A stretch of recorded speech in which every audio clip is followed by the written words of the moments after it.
преподаватели, гости и колеги! Дипломната ми работа на тема пълнолетие представлява еднофигурна композиция юноша с дигнати нагоре ръце и летящи птици.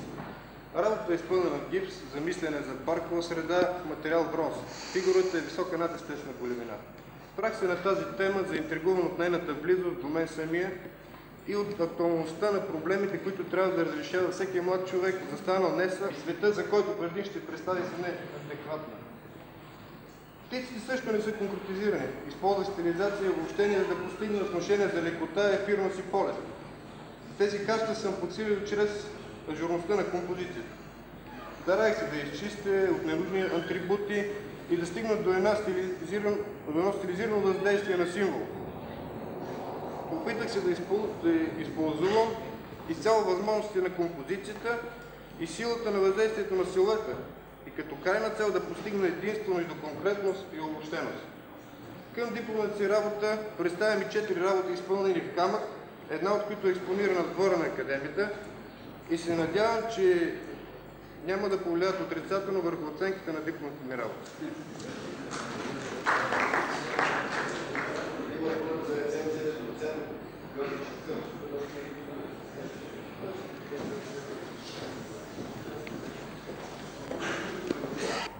И друг път съм споменал, че курсовете са винаги различни и като показан резултат и че съществува една цикличност, при която добрите и интересните се появяват на няколко години и те после определят физиономията на младата ни скулптура.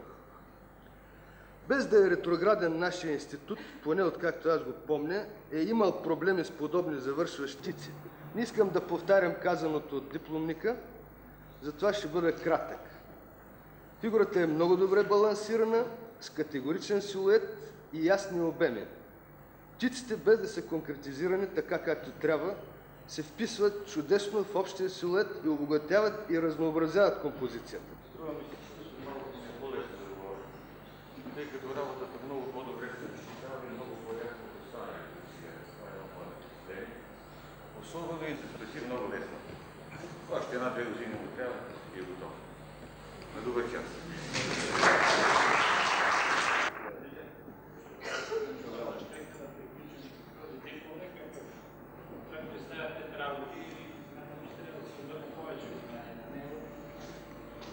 Продължава това, защото е положил труд, който и следва да се оцени както трябва.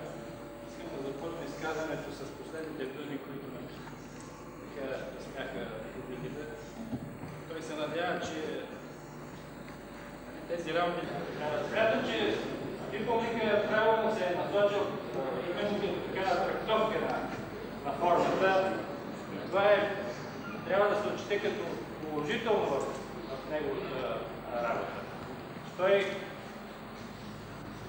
е намерил. В едно от изказване се казва, че това са 4 възрасти на едно и също лице. Аз не съм съгласен. Това той самия е назорал 4 поколения. Като завършване, живи за хора на това, че спирате работа.